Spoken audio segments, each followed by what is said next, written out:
The blizzard battered the rickety windows of the small farmhouse.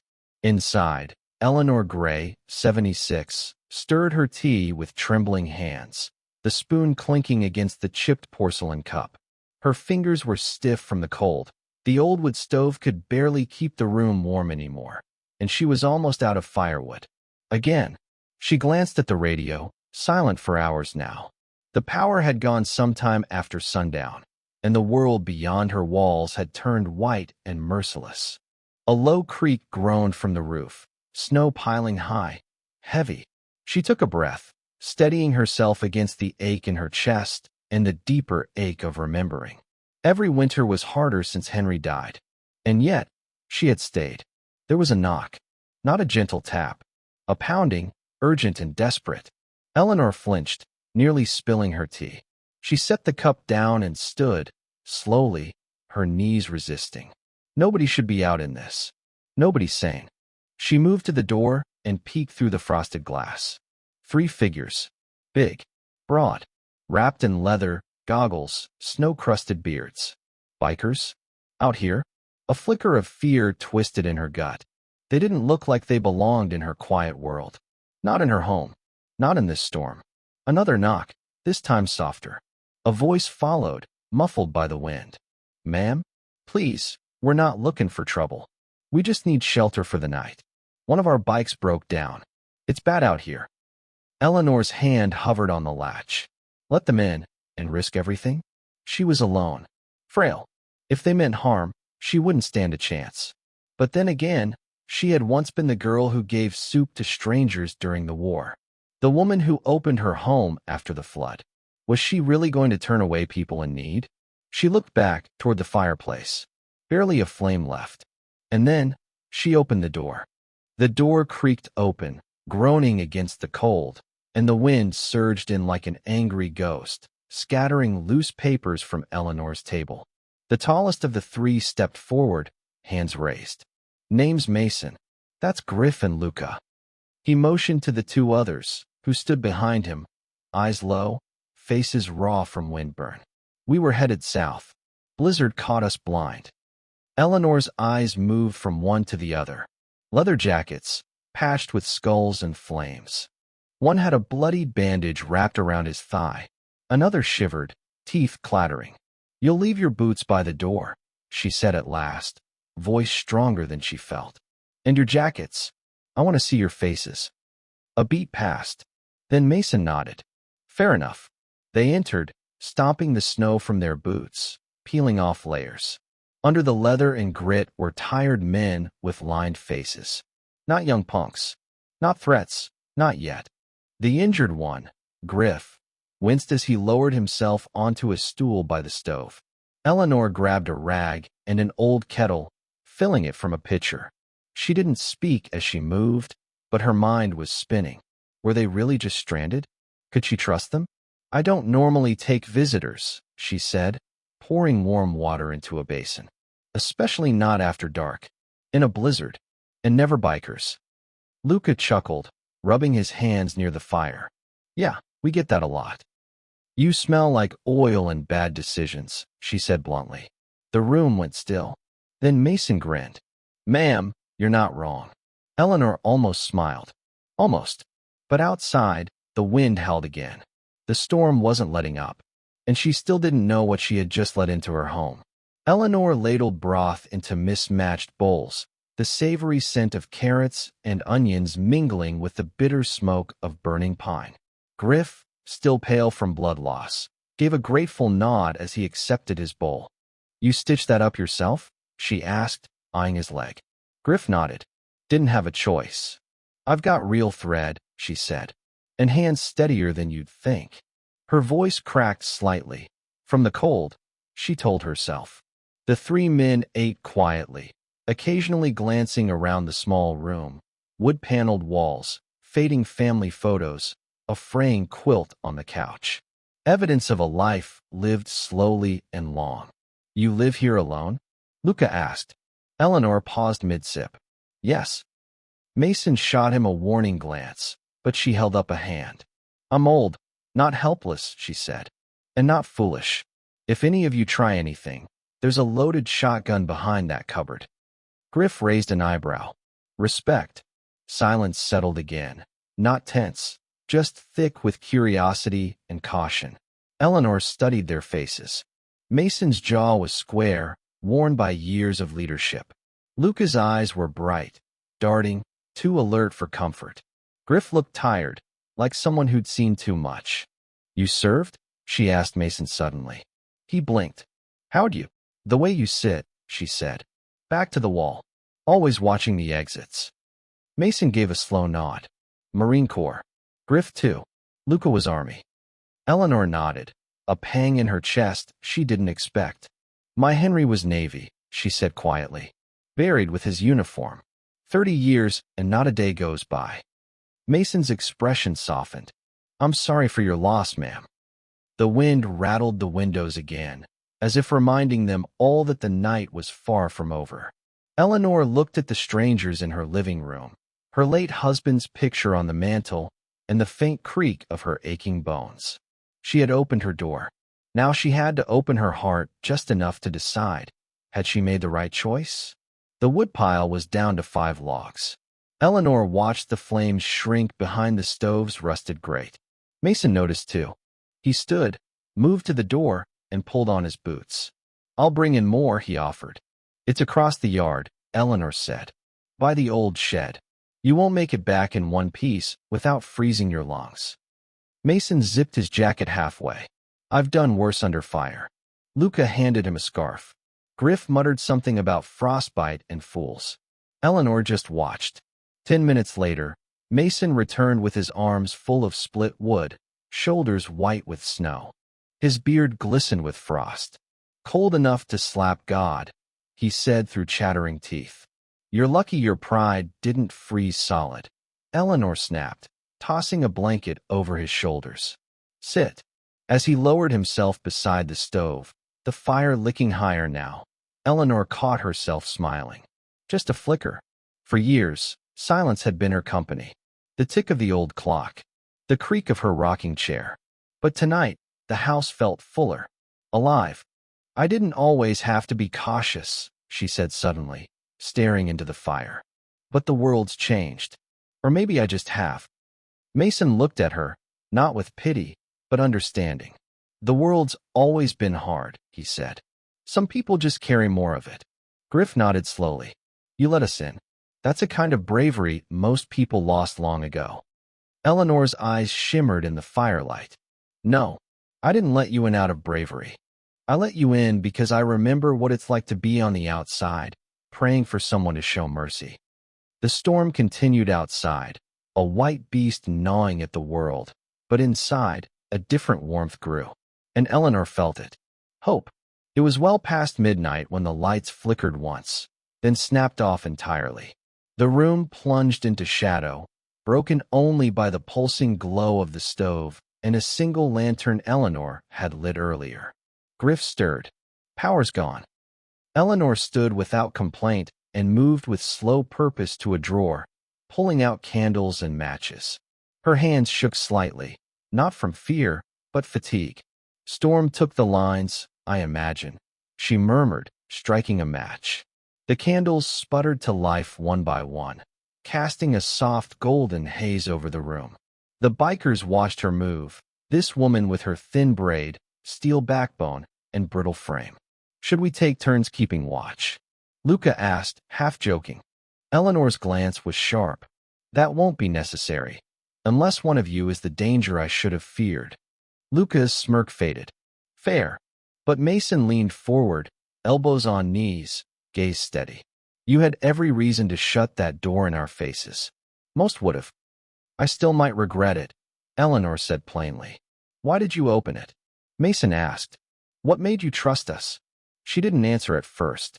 She reached for the photograph on the shelf. Henry, smiling in uniform, wind tousling his hair. Because someone did the same for my husband, she said. In France. 1944. A stranger pulled him from rubble and hid him in their cellar. Saved his life.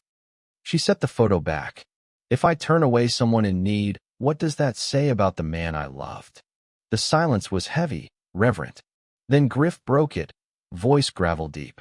That stranger saved more than your husband. They saved the life you two built together. Eleanor blinked, startled by the gentleness in his voice. The candles flickered as the storm roared outside. And in that fragile moment, the moment before trust is spoken aloud, something shifted in the room. They were no longer strangers.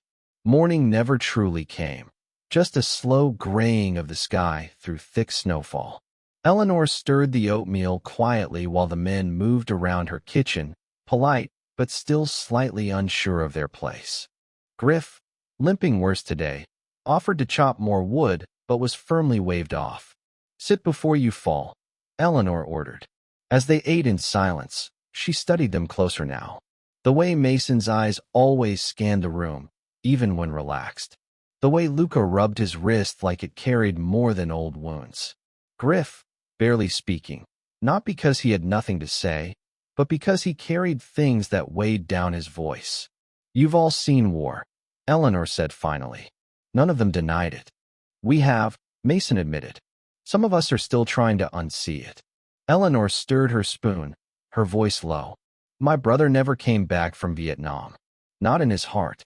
Not in his head. The man who returned, he was always looking over his shoulder." Griff nodded slowly. "That sounds familiar." There was a long pause. Then Luca asked, "You ever feel like the world doesn't know what to do with us once we take the uniform off?" Eleanor met his gaze. "Yes, but you don't need the world's permission to matter." Those words landed harder than she expected. Luca looked away. Mason lowered his eyes. They weren't just ex-soldiers. They were men out of place in a country that used them, thanked them, then forgot them. Eleanor took a breath. "You're welcome to stay until the storm passes. But after that, I expect you to carry something forward." "What's that?" Griff asked. She looked them dead in the eye. "The mercy someone gave you. Don't waste it." And for the first time since arriving, all three men nodded in unison, like they were receiving orders from a higher command. The third day brought silence. Not the kind that soothes, but the eerie quiet that follows a blizzard's rage. Outside, the snow was deep enough to swallow a person whole. The road was invisible. The world, as Eleanor knew it, had vanished into white. Inside, the air was warmer, the stove fed by the last of the split logs. Eleanor had wrapped Griff's leg with clean linen and boiled herbs from jars long untouched. Her hands worked with care, but not sentiment. She didn't coddle. She helped. As the wind died down, a strange stillness settled among the four of them. The air in the cabin carried the weight of something unsaid. "We owe you more than you know," Mason said quietly as Eleanor folded a fresh towel. She didn't look up. "You owe me nothing but your word." He tilted his head. "Our word?" "That you'll remember who you are," she said. "Not what the world's made you." Luca chuckled bitterly. "That's easier said than done." Eleanor finally turned. "Then say it anyway. Until it's true." The storm had changed them all, brought something raw to the surface, stripped away the noise of the outside world, and left only what mattered. Griff cleared his throat.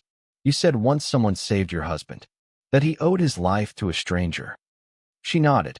"And he spent the rest of it trying to deserve that gift." Mason's voice came low.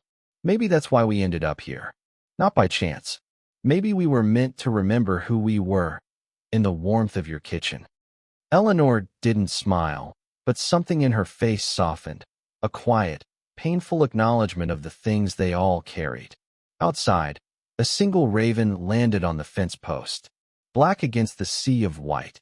A sign, maybe, that the worst had passed. That afternoon, the chimney began to cough smoke instead of draw it. Eleanor was the first to notice. The scent changed. Acrid, sharp, unnatural. She stood up fast, years falling off her as instinct took hold. "Out," she said. "Now." Mason and Lucas sprang to action. They yanked open the stove door, fanning away thick smoke, revealing that wet logs had choked the flame. The fire hissed, but no blaze rose. The house, once warming, was cooling fast. "We're out of dry wood," Griff muttered, checking the back room. "Nothing left." Eleanor moved with grim purpose toward a locked closet, keys jingling softly in her apron. She opened it and pulled out a canvas bag, her emergency store. Matches, lantern fuel, 2 wool blankets, and a bottle of brandy I was saving for my 80th, she said. Happy early birthday to me. Mason looked around. This house isn't insulated for a freeze. The roof could cave from the snow weight. Then we prepare, Eleanor said. They spent the next hour bracing windows, stuffing towels under doors, wrapping Eleanor's frail pipes with rags.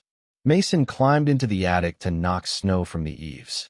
Luca broke apart an old rocking chair for firewood, Eleanor's, but she gave him the nod. Sometimes survival means letting go of what once comforted you. As the day darkened again, they sat huddled near the flickering stove, sipping the brandy straight.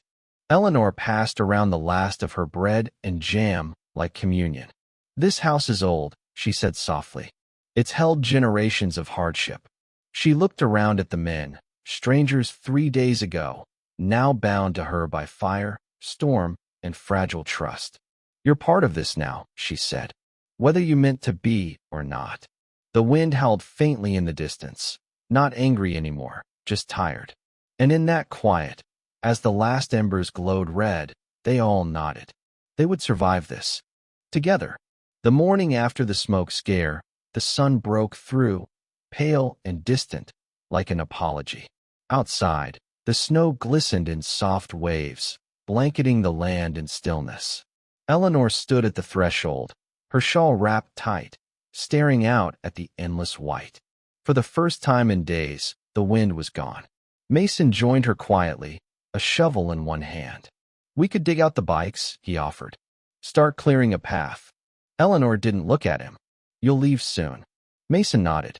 Once the road's clear enough. Figures, she said. Strangers always leave, even when they don't want to. He hesitated. That what happened to your kids? She looked at him sharply, but there was no heat in it. Only the pain of truth laid bare. No kids. Just Henry. We tried, but... Mason said nothing. Some silences aren't meant to be filled. Inside, Luca was flipping through an old photo album Eleanor had left out by accident, or maybe on purpose. Pages of sepia-toned memories, black and white weddings, sun-faded smiles on front porches. Griff sat nearby, carving shapes into the handle of his cane with a pocket knife. She built this life out of nothing, Luca murmured. No family, no pension, no help. Griff nodded. She didn't build it for herself either. You can tell. She built it hoping someone would need it one day, Mason said from the doorway. Turns out we did. Eleanor walked past them without a word and placed a small pot of beans on the stove. Her movements were slower now, as if something had shifted deep inside. A sadness she had held for years now mirrored in others. But it was more than sadness. It was recognition. In these battered men, she saw pieces of herself, left behind by a world that never looked back. 2 more days passed. The snowpacks softened under the weak sun, and the roads began to emerge like forgotten trails in a wilderness. The sound of a distant plow engine rumbled once, then faded again. It was time. Mason, Luca, and Griff gathered their things, what little they had. Their bikes, dug free, were dusted off and coaxed back to life with frozen fingers and muttered prayers. The engines coughed, sputtered, and finally roared, defiant against the cold. Eleanor stood on her porch, arms folded, her shawl flapping in the breeze. You all set? She asked, voice unreadable. Mason nodded. We are. Thanks to you. No thanks needed, she said. But don't forget what you said you'd carry forward. We won't, Luca promised. Not after this. Griff limped over, holding out a small knife. For your collection, he said. Made the handle from your chair. Hope that's okay. Eleanor took it slowly, eyes softening. Chairs come and go. Kindness doesn't. There was a silence, the kind that holds more than words ever could. We'll come back, Mason said suddenly. Eleanor gave him a look. Don't make promises your life won't keep. But Mason stepped closer. We've kept worse promises in worse places. We'll keep this one. She looked at him, really looked, and something inside her, long hardened, shifted. "Then go," she said, "before I start believing in you." And with that, the three men mounted their bikes, engines growling low, tires crunching over thawing ice. As they disappeared down the winding road, Eleanor stood alone once again. But this time, the silence didn't feel like emptiness. It felt like possibility. Spring came slow that year. The ground thawed in patches, like it was waking from something heavier than winter. Eleanor spent her days cleaning gutters, mending fences, nursing stubborn flower beds back to life. Life resumed its rhythm, quiet, deliberate, solitary. Then, one morning in April, she heard it. Engines. 3 of them. Not roaring this time, but respectful, like thunder kept in check. She stepped onto the porch, wiping dirt from her hands with the hem of her apron. Her breath caught as she saw them. Mason, Luca, Griff, true to their word, standing in the gravel driveway. But they hadn't just come back. Behind them, a trailer, a truck full of supplies, lumber, tools, shingles, paint, steel beams, and men, more bikers, younger and older, climbing out, stretching, nodding politely. "What?" Eleanor began, voice caught in her throat. Mason took off his helmet and smiled. "You gave us shelter. We're here to rebuild yours." Griff stepped forward. "We asked around. This house is barely on the county's maps. No funding, no help. But you helped us." Luca grinned. "And we don't forget things like that." Eleanor stared at them, mouth parting slightly. "This isn't a house renovation," she whispered. "This is everything." "No, ma'am," Mason said. "You're everything. This house just gets to come along." Eleanor covered her mouth as tears welled uninvited. Not from pity, not from loneliness, from the sheer, overwhelming grace of being seen. They'd remembered. They'd kept their word. And now, her walls would stand stronger, not just from wood and nails, but from what they meant. They came every weekend. Mason organized the crews. Luca handled the wiring. Griff, despite his limp, supervised the roofing like a battlefield captain. Others joined too, veterans, neighbors, even a retired architect who offered plans for free. Eleanor's home transformed slowly. A new roof, reinforced walls, insulation, a real ramp at the porch, solar panels, solar, for a woman who still used a crank radio when the wind got loud. She tried to protest at first. "This is too much," she'd say. "I'm just one old woman." But Mason always replied the same way. "You weren't just one woman that night. You were everything." In quiet moments, Eleanor would sit in her rocker.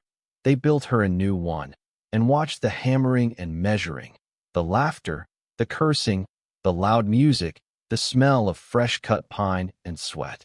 She hadn't realized how quiet her life had been until it was full again.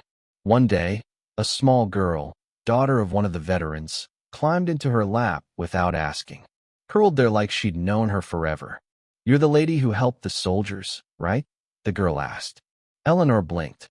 "I suppose I am." The girl thought about that. "My daddy says you're why we believe in people again." Eleanor didn't answer. She just held the child tighter. Outside, the new siding was going up. But inside, something else was being built. Something you can't measure in square feet or shingles. By midsummer, the house stood taller. Literally.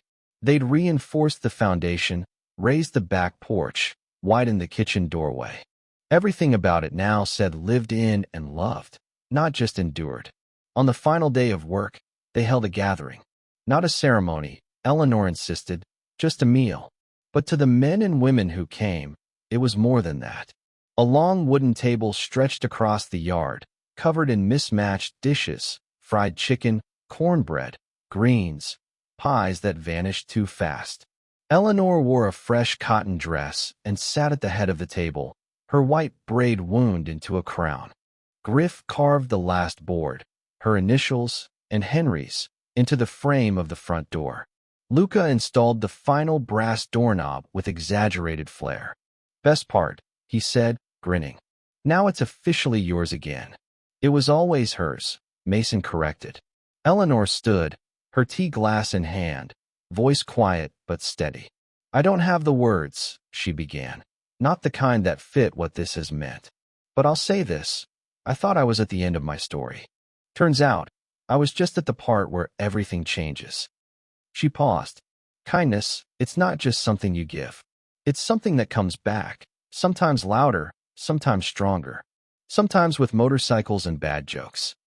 Laughter rippled through the crowd, but it always returns. And now, I have proof. She raised her glass. To the ones who came in from the cold and chose to stay. They raised theirs in return. And for a long moment, under the golden wash of the sun, the clink of glasses was the only sound. The last nail had been hammered. But the story, it wasn't over yet. Autumn came fast, dressing the valley in gold. The trees behind Eleanor's house flared red and orange like slow-burning flames. Life had settled into a new rhythm, peaceful, but not empty. Then one evening, a knock came. Not loud, hesitant. Eleanor opened the door to find a woman, early 20s, soaked from the rain, holding a child no older than 3. Behind them, a broken-down hatchback sat steaming by the roadside. I'm sorry, the woman stammered, voice cracking. We were driving through, the car died. I saw your lights. I just need somewhere warm. Just for the night. Eleanor's heart paused, not from fear, but recognition. The look in the woman's eyes was the same one she'd seen in Mason's. In Griff's. In her own mirror the day Henry died. Alone. Cold. Unsure if the world would make room for you. She stepped aside. Get that baby inside, Eleanor said gently. And take off those shoes. You're safe here. The woman blinked, as if shocked by the welcome. Inside, Eleanor handed her a blanket, set the kettle on the stove, and pulled a pan of cornbread from the oven she hadn't even realized she'd made extra of. Why are you doing this? The young woman asked after a long silence. Eleanor looked out the window, where the rain had turned to mist and a single headlight blinked on down the road. One of the bikers passing through again, perhaps. Because someone did it for me, she said. And because kindness doesn't stop at the last person. It keeps going. The child, warm now and full of cornbread, had fallen asleep on Eleanor's old couch, the same one the bikers once huddled near after the fire nearly died. The mother sat at the table, tears long dried, sipping tea from Eleanor's chipped cup. You live here alone? She asked softly. Eleanor nodded. But not really. She gestured to the framed photo wall behind her, a new addition since the rebuild. Photos of men in leather jackets hammering beams. A child on Eleanor's lap. Griff smiling under a newly repaired roof. Luca and Mason leaning against a motorcycle with paint-smeared hands. The girl from that summer picnic playing on the porch. And now, maybe, one more stranger who would not remain a stranger.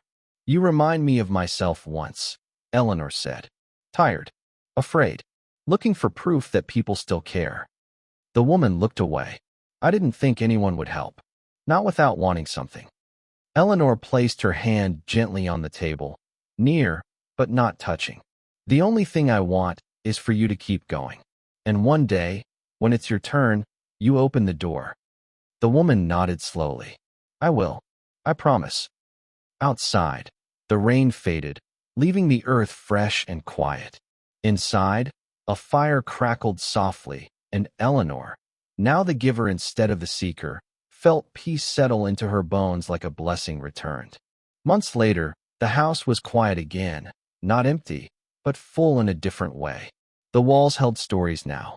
Not just memories, but echoes. Of laughter, of hammers on wood, of voices asking if there was enough soup to share. On the porch, Eleanor sat in her new rocking chair, quilt wrapped around her knees, watching the horizon shift with the early snows. She didn't mind winter now. A letter lay in her lap, handwritten, careful script. I made it to Arizona, it read.